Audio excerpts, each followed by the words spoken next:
This is happiness, to be everything at once. Be unblinded, be unlearned, be unbridled and unburned.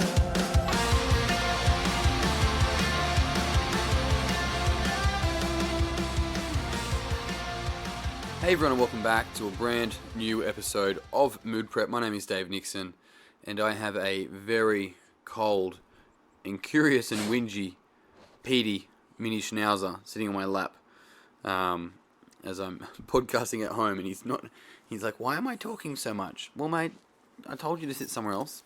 Either way, you have myself and Mr. Petey on the show today. I want to talk today about something that I have definitely noticed in many conversations I've had with adults that have got to a certain stage in their life, and it's like they have lost passion.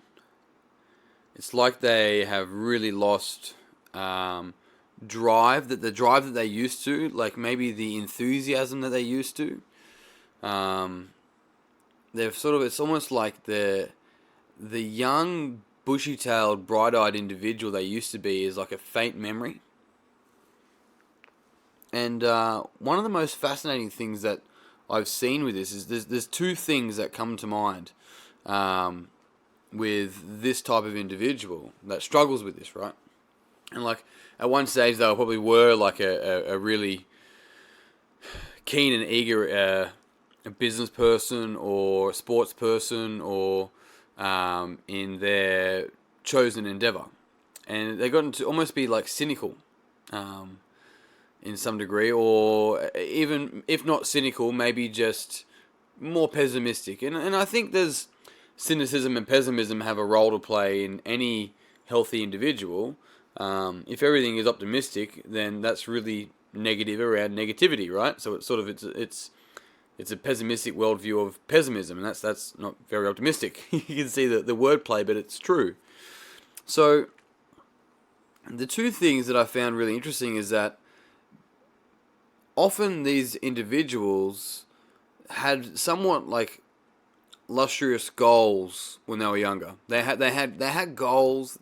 They had this sort of like gusto within them to want to try and achieve these goals. And they had the sort of, I suppose that energy, the enthusiasm, that they kind of linked to being youthful.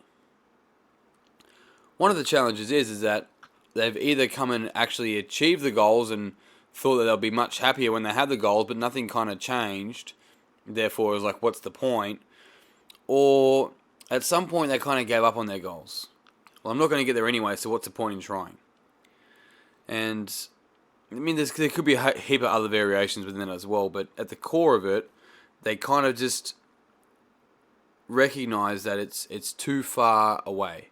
It's too far away, or it's not realistic, or I've already achieved what I want. Nah, there's nothing else that I really want. But the key thing here is that if we don't have a target to aim for, then we've got no reason to take our shot. Now, take that analogy however you want to take that analogy.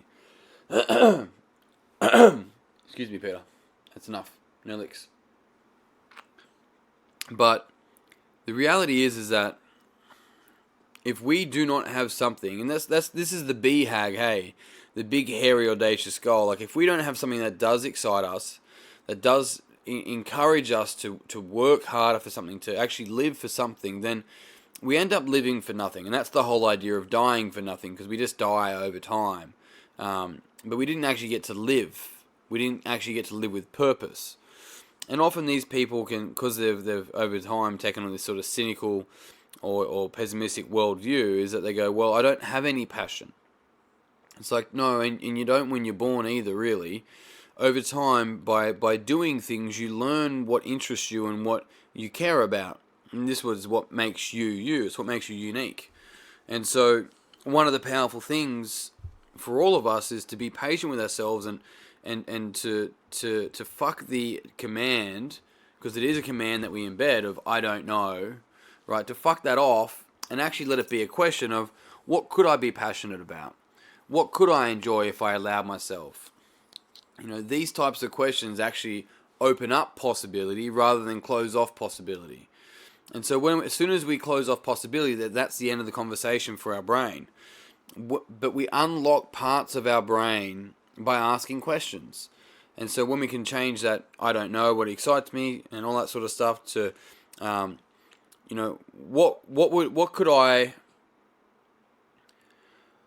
I do that would allow me to feel like my day was completely worth it, right? These kind of questions that we can reshape allow us to actually decide what our own purpose is and what's worthy to work towards. And that's the key thing. And goals aren't just something that you do once. They're something that you continually work on.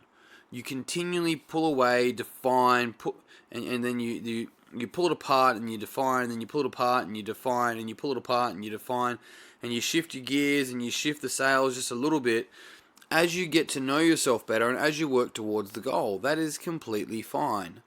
And I've said this a million times before, and actually is a million, that's now 1,000,001, that 8-year-old you doesn't know what 30-year-old you wants. And so if you're 30 years old still trying to get what you wanted when you were 8, maybe it's just time to review what you want, because maybe that's not what you want. Maybe what you want has more to do with your father or your mother, because as an 8-year-old you don't care about a career, you care about other things, so to speak. And that's just the worldview that we have at that stage of development, right? So the first thing there is, for all of us, is to actually go back and work on our goals.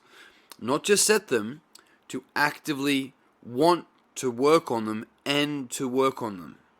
That's really important. Actively want to work on them, right? If somebody comes to me wanting to do some developmental or performance work on let's just say, on their mindset, they have to want to do the changes. They can't go, I don't really want to, make me want to. I'm like, I can't. It's not my fucking job, right? You have to be able to see the pain of not doing and build up this pain to a point where you're like, I have to fucking do something. So one is really making sure that you're defining a target. The second thing, which is really interesting, is self-belief. And I spoke a lot yesterday about self-confidence, self-esteem, self-value, self-worth. I touched on self-belief, but it is actually believing in yourself. It's so fucking crucial, because other people believing in you doesn't mean shit if you don't believe in yourself. To back yourself, and so this is the to completely trust yourself, right? And I have talked this to many people, and they're like, no, I think I know I'll be okay if I don't achieve X. I just don't like that. I just don't want to deal with the pain. It's like, because you don't trust yourself to deal with the pain of failing or whatever the term may be, rejection. It's 100% knowing that regardless of the external outcome, you will be okay. You are in safe hands because you are in charge of your life, right? This is really crucial. This self-belief for all of us is absolutely crucial. And so with it, it's like literally life insurance. I don't know how else to explain it. Like, fucking back yourself. You are there is absolutely no reason why you should not double down on your value as a human being to be able to move towards the things that are important to you. You don't need to wait for evidence to start believing in yourself. Look at the potential within and start knowing, and self-belief isn't like, oh, I believe I'll succeed on the first time. Self-belief is, I'm going to keep getting up and keep moving forward no matter what. I'm going to be hard to kill. I'm going to be hard to beat because I believe that I deserve what's coming for me. Right? And that's a key thing there, is actually believing that you deserve what you want. Because if you don't believe that you deserve what you want, it ain't fucking coming for you. And on that note, team, I am done. Thank you very much for tuning in. If you did find this podcast beneficial, it would mean the world to me if you pass it on to someone else that you think would also find it beneficial. And if you haven't already, jump on Facebook and search the Mood Prep community and come and join the conversation in there. I'd love to see you in there. Otherwise, team, that's me done for today. I am out until tomorrow. Peace and pizza. Kick today in the dick. Slay the dragon. And Petey says, fare thee well. Ciao. To be everything at once, be unblinded, be unlearned, be unbridled and unburned.